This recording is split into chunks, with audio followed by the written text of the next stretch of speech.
Welcome to 101, the mini podcast project. I'm your host, Anthony Cruz, and today is June 20th, 2017. Hey, folks, it's been a while, man. I hope everybody's doing well. And I'm still alive, apparently. Just because I'm not around doesn't mean I'm not doing shit. I've been working on some personal projects that kind of pulled me away from recording. And I think it's going to be really cool once it's done. I'm still not done, but I would say 3/4 of the way finished. And I'm taking a little break to jump back on and do this. So I'm never truly gone. But fuck, has a lot of shit has happened in between the time last time I recorded and now. So I don't even know where to begin. I started taking notes about where to start. But tell you the truth, you just kind of have to delve right into it. So I want to get rid of the sad shit out the way. Let's get rid of the sad shit. We had some celebrity passings recently, and two like really big ones that really hit home. But just out today, because this is 6:20. It's sad, but we lost an icon in the rap field. Prodigy of Mobb Deep passed away from complications of his from his childborne illness. He had sickle cell anemia, and he fought as long as he can fight, and he passed away. I believe he was 42 years old. He was still wicked young, and it's sad. I mean, he was a skilled lyricist. I mean, I remember when Mobb Deep like really blew up when I was back in junior high school, I think it was. Yeah, man. Shook Ones was like, forget it. I was all the rage right there, man. I can't even tell you how many times I listened to that track.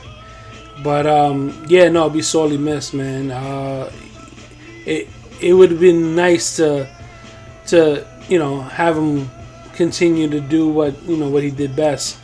So just a huge win for him, and I feel I send my condolences to his family and his friends and things like that. And wow, yeah, that one just came out today. Of course, it's not news because they've been passed for. One has been passed for a few weeks now. The other one just maybe it's been about a week and a half. And the first one I want to talk about is Roger Moore. That was the earliest one. And yeah, Roger Moore passed away recently. And if many of you might not know or do know, he was James Bond. He was my James Bond when I was turned on to the whole 007 universe. Roger Moore was the guy that I saw first. I mean, many people say that the definitive 007 was what's his name, Sean Connery, and I love Sean Connery as 007. Matter of fact, it was because of Roger Moore introducing me into the 007 universe. I went back and got to watch the Sean Connery videos, so movies anyway, and it was great. I love Roger Moore. He, for me, whether it be silly or a little more serious, that was James Bond. Of course we had some great ones since then. We had Pierce Brosnan and Daniel Craig, but that was it, man. When anybody talked about James Bond, it was always about Roger Moore and, of course, Sean Connery. And those weren't the only two. I mean, hell, you had Peter Sellers and you had Timothy Dalton, all reprising roles of James Bond. And, people even trying to push this other gentleman. Oh, man, I forget his name at the moment. But he was the guy who played Heimdall in Thor. They're trying to get him to become the next James Bond. So the mantle of James Bond has been held up, by many different people, but it was Roger Moore, man. Like, come on,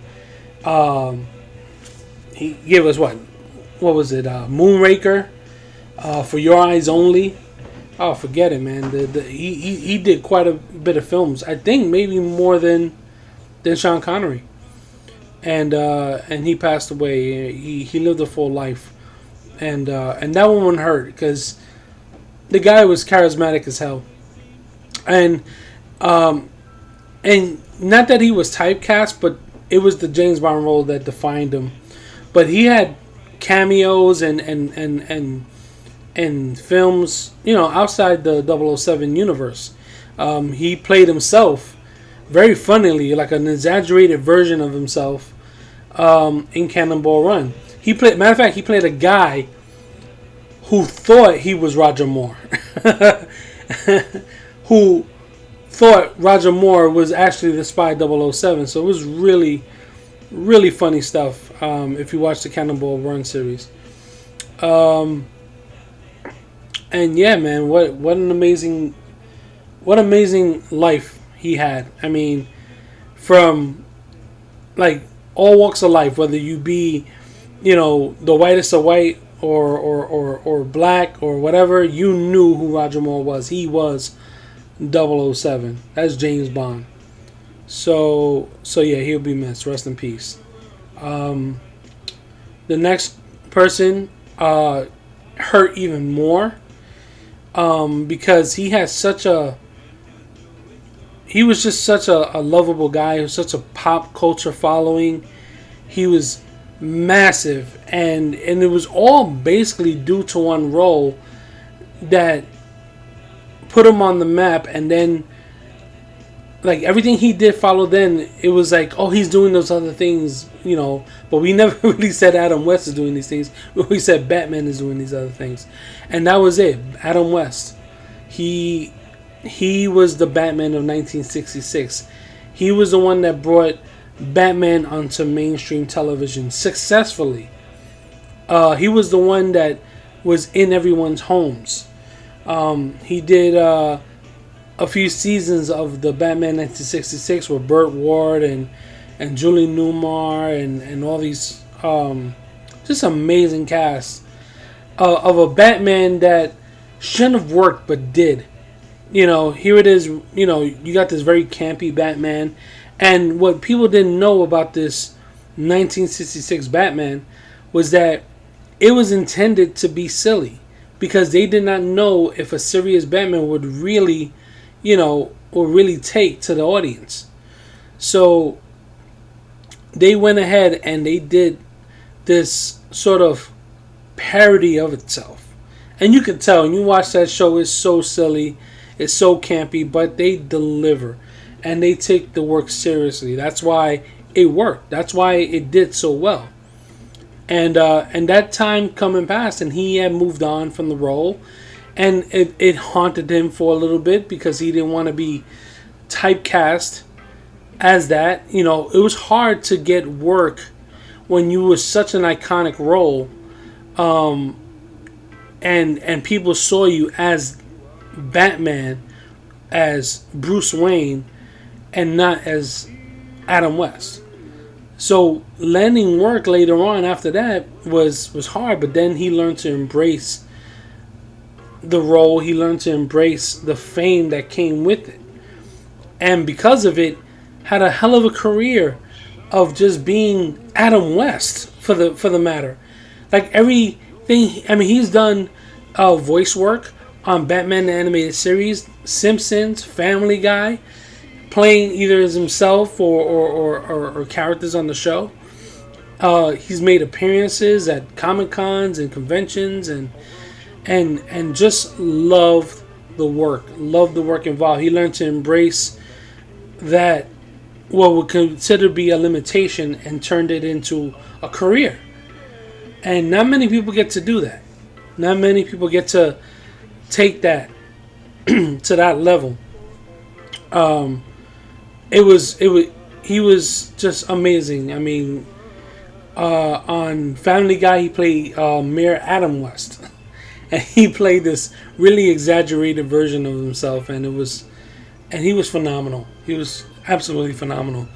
He even did a skit on Hollywood Babylon Kevin Smith and Ralph Garman had attempted to take Hollywood Babylon, a podcast they do weekly that you can watch on YouTube or listen to on YouTube, and take it mainstream onto AMC.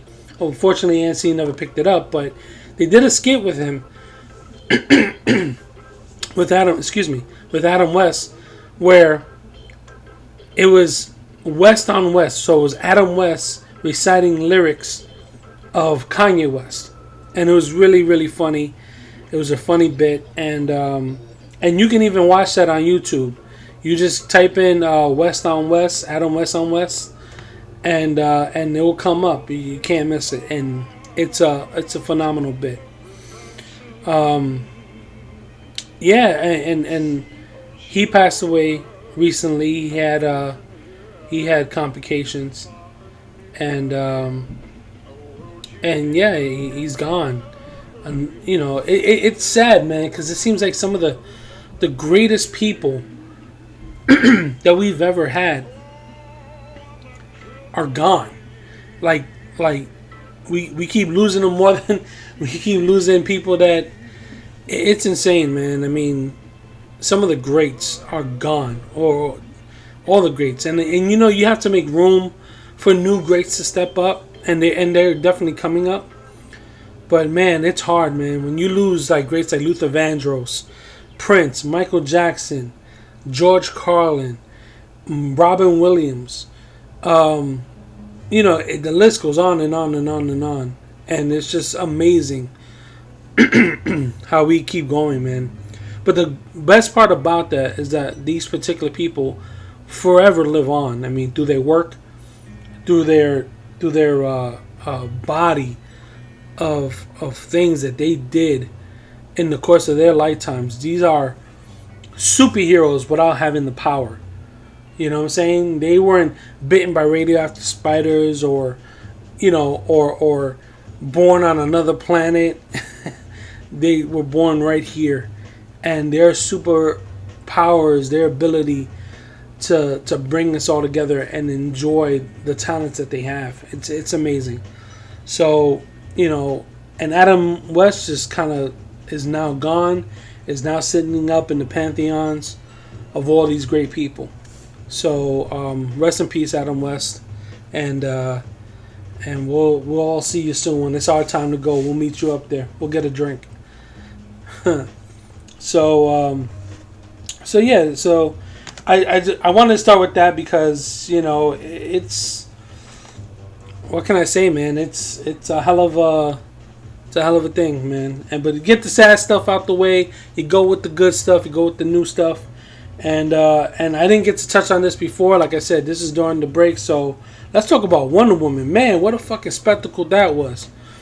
You know, it was crazy because, you know, after the it was a very mixed reception for Batman v Superman, and a somewhat on the negative side for the Suicide Squad. Both movies which I liked.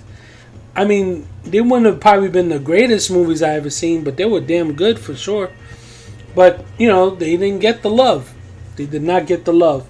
So they Wonder Woman, you know, was in production, and you know, they heard there was a lot of issues, a lot of problems, and the fate of that movie was really up in the air. But man, did it make a smash, man. That movie is something. It is you know, it's beautifully shot. The chemistry between Gal Gadot and Chris Pine, just fucking amazing. I mean, they're charming as hell. Charming as fuck. So, you know, you see that on screen, and then, you know, one thing that makes a superhero... The problem we have with superhero movies is that we've seen so many great stuff, you know, coming from them. But we never seen anything that we can say that, wow, that was fucking heroic. That made you feel like you were watching somebody who was way larger than you, you know, do something super amazing and be a hero. And you got that shit in this movie. Possibly one of the greatest scenes ever depicted of a superhero on film. I mean, that goes up right there when Superman catches the helicopter in the original Superman, or I can't even get into it. But everybody talks about it because I'm sure everybody's seen it by now.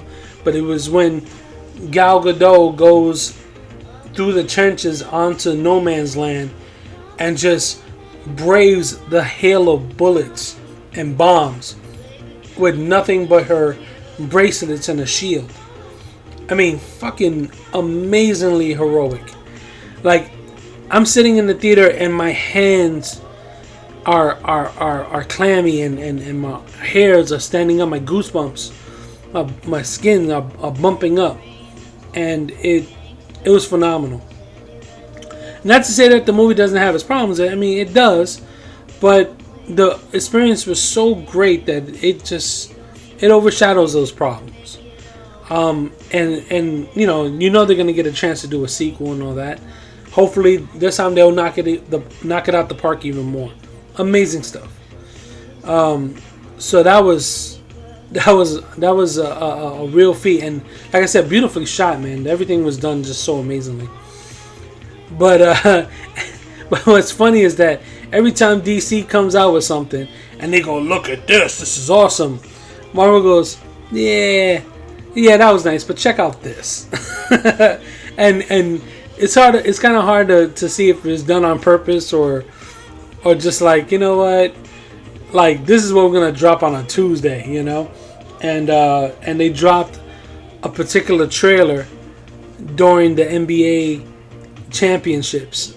It's just like, whatever, here, look at this. And they dropped the Black Panther trailer.